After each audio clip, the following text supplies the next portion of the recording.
Group চিলাৰ সমগ্ৰ কেনেকেচা কেনেকৈ এটা ভানুমতিকা খেল আচলতে প্ৰদৰ্শন কৰিলে কাৰ্যিক নিৰ্বাচন আগে হিমন্ত বিশ্ব শৰ্মাৰ নিৰ্দেশত বঢ়িয়াকৈ পৰিষ্কাৰ কৰিছে।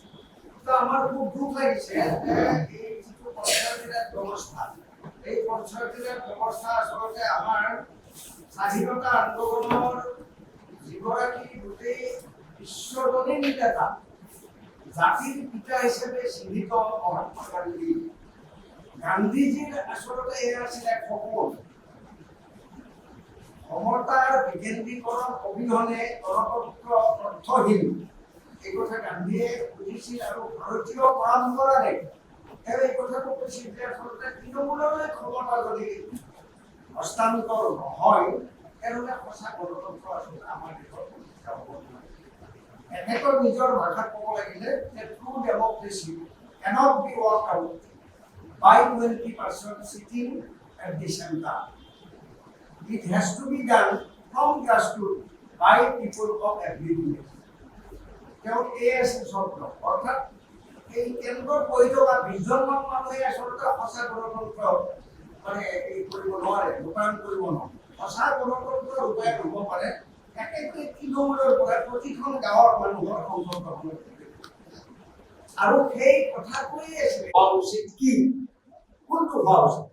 এতিয়া সেই পঞ্চায়তীৰাজ ব্যৱস্থা এটা বৃহৎ শূন্যলৈ অৱনমিত কৰিছে অসম চৰকাৰ আৰু এই পঞ্চায়ত প্ৰতিষ্ঠানসমূহ এতিয়া ২.৫টা বছৰ মতে ডিচেম্বৰ নৱেম্বৰ মাহত পৰা ঘোষণা মতে জানুৱাৰীত হ'ব লাগিছে কিন্তু গোটেই পঞ্চায়ত ব্যৱস্থাটোকে আমি আমাৰ এজেন্টসমূহ লৈ প্ৰতিজন প্ৰাৰ্থীয়ে ১৩১ নম্বৰ বৰ্তমান জিপিৰ পৰা আটায়ে আমি ৮ বজাত উপস্থিত হওঁ। আমি ৰিচিভ তাত আমাৰ এফালৰ পৰা তেতিয়ালৈকে আমাৰ কাম আৰম্ভ হোৱা নাই। তাৰপিছত লাহে লাহে ৮:৩০ বজাত তেনেকৈ কাম আৰম্ভ হ'ল যাই আছে নৰেন্দ্ৰলৈ যাই আছে জিপি ৱাই মাতি আছে ঠিক তেনেকৈ গৈ গৈ আমি ৰাতি ৮:৩০ বাজি গ'ল। এতিয়ালৈকে আমাক মাতা নাই।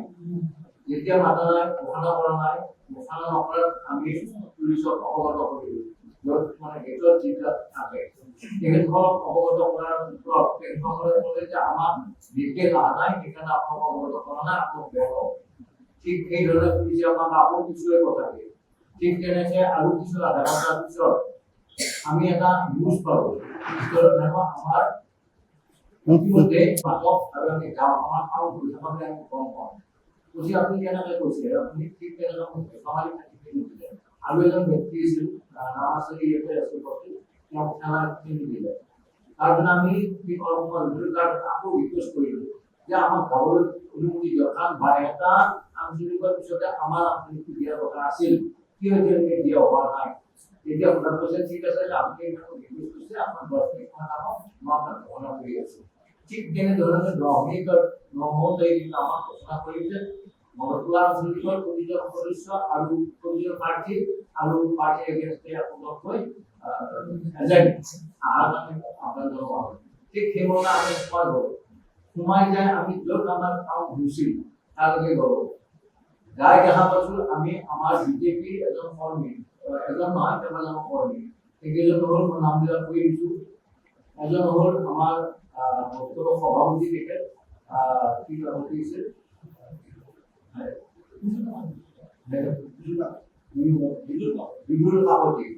বিদুল কাকতি তাৰপিছত দেখা পালোঁ আমাৰ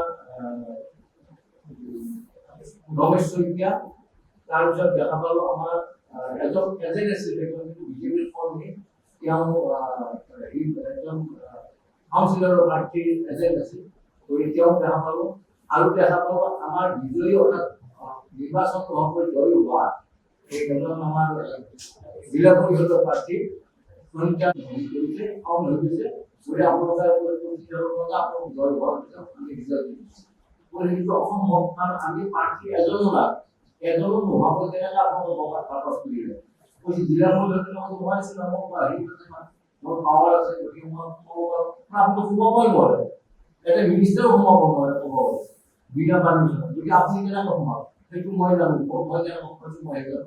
ঠিক তেনেকৈ যেতিয়া পলিটিকে আমাক উপায় কৰিব তেতিয়া আমি এজন